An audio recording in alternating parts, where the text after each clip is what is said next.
Hello all and welcome to today's Bible portion. Today we're going to be reading the second Sefer of Moshe, called Shemot, also called Exodus. Chapter 1. Now these are the names of the children of Israel, which came into Mishraim. Every man in his household came with the first and last of Yaakov. Reuben, Shimon, Levi, Yehuda, Yissachar, Zebulun, Benjamin, Dan, Naphtali, Gad, Asher, and all the souls that came out of the loins of Yaakov were 70 souls. For Joseph was in Mitzrayim already, and Joseph died, and all his brethren, and all that generation, and all the children of Israel were fruitful, and increased abundantly, and multiplied, and waxed exceeding mighty. And the land was filled with them. Now there rose up a new king over Mitzrayim, which knew not Joseph. And he said unto his people, Behold, the people of the children of Israel are more and mightier than we. Come on, let us deal wisely with them, lest they multiply. And it come to pass that when there falls out any war, they join also unto our enemies, and fight against us, to get them up out of the land. Therefore they did set over them taskmasters, to afflict them with their burdens. And they built for Pharaoh treasure cities,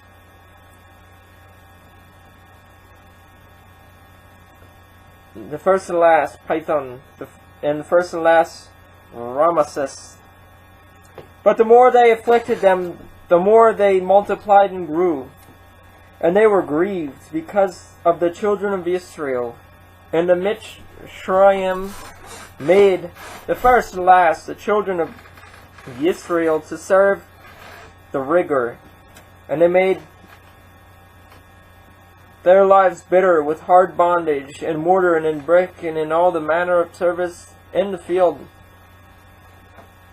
The first and last of all their service, wherein they made them serve, was with rigor.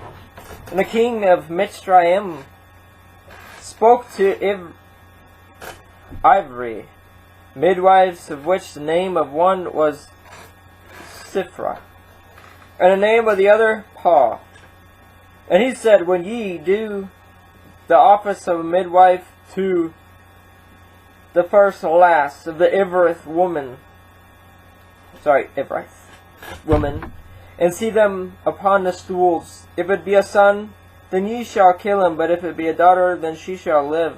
But the midwives feared Elohim, and did not as the king of Mitzrayim commanded them, saying, The first and last of the men children, but saved the first and last of the men children alive. And the king of Mitzrayim called for the midwives, and said unto them, Why have ye done this thing, and have saved Al-Fatah, the men children alive? And the midwives said unto Pharaoh, Because the Ivrith women are not as Mishreath women, for they are lively, and are delivered ere the wives come in unto them. Therefore Elohim dwelt well with the midwives, and the people multiplied and waxed very mighty. And it came to pass, because the midwives feared Al-Fatah Elohim, that he made them houses. And Pharaoh charged all his people, saying, Every son that is born ye shall cast into the river, and every daughter ye shall live. Chapter 2 of Shemot. And there went a man of the house of Levi, and took Al-Fatah to be his wife, a daughter of Levi. And the woman conceived and bore a son, and when she saw him, that he was a goodly child, she hid him 3 months. And when she could not longer hide him, she took him an ark of bulrushes, and dabbed it with slime and with pitch, and put Al-Fatah the child therein, and she laid it in the flags by the river's bank. And his sister stood afar off, to witch what would be done to him. And the daughter of Pharaoh came down to wash herself at the river, and her maidens walked along by the river's side. And when she saw Alphatov-eth, the ark among the flags, she sent Alphatov-eth, her maid, to fetch it. And when she had opened it, she saw Alphatov-eth the child, and behold, the babe wept. And she had compassion on him, and said, This is one of the Ivrim children.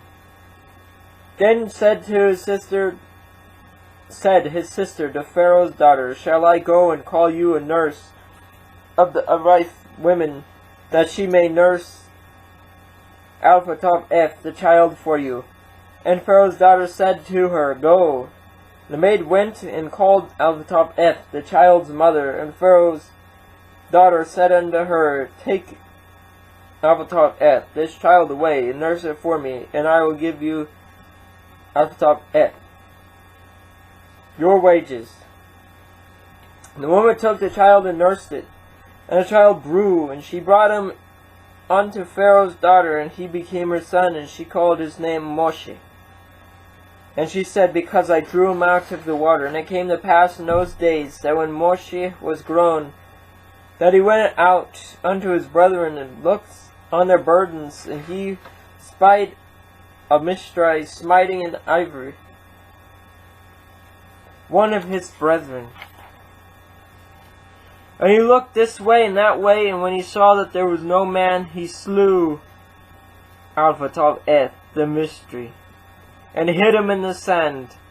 And when he went out the second day, behold, 2 men of Ivrim drove together, and he said to him, What did him that did the wrong, wherefore smite you your fellow? And he said, Who made you a prince and a judge over us? And then you kill me as you killed Alphatov-eth the mystery? And Moshe feared and said, Surely this thing is known. Now when Pharaoh heard Alphatov-eth this thing, he sought to slay Alphatov-eth Moshe. But Moshe fled from the face of Pharaoh and dwelt in the land of Midian. And he sat down by a well. Now the priest of Midian had 7 daughters, and they came and drew water and filled Alphatov-eth the troughs to water their father's flock. And the shepherds came and drove them away. But Moshe stood up and helped them, and watered Alphatov-eth their flocks. And when they came to rule their father, he said, How is it that ye are come so soon today? And they said, Amishtai delivered us out of the hand of the shepherds, and also drew water enough for us, and watered Alphatov-eth the flock. And he said unto his daughters, And where is he? Why is it that ye have left Alphatov-eth the man? Call him, that he may eat bread. And Moshe was content to dwell with Alphatov-eth the man. And he gave Moshe Alphatov-eth Zipporah his daughter, and she bore him a son, and he called Alphatov-eth his name Gershom.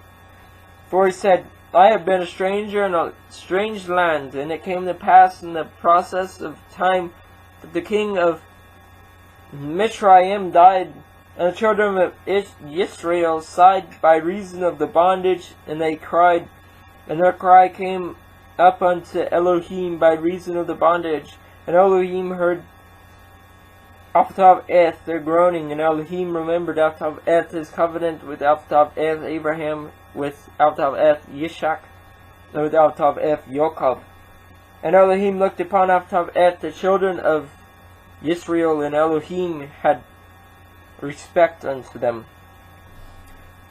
Okay, there's so many different translations for Alphatov-eth. And here it says Alpha, or Elf, or Aleph. Ox head, strength, and crown. Tav is mark, sign, or covenant. And Eth is the English translation of the two, and there's no real word for it. So when I say the first and the last, that's Alpha Tav Eth, because that's one of the ways that it can also be translated. So I just wanted to let you guys know that. As for this read, it is over. So until next time, I will see everybody in the next video. I hope you all have a great night and a fantastic tomorrow.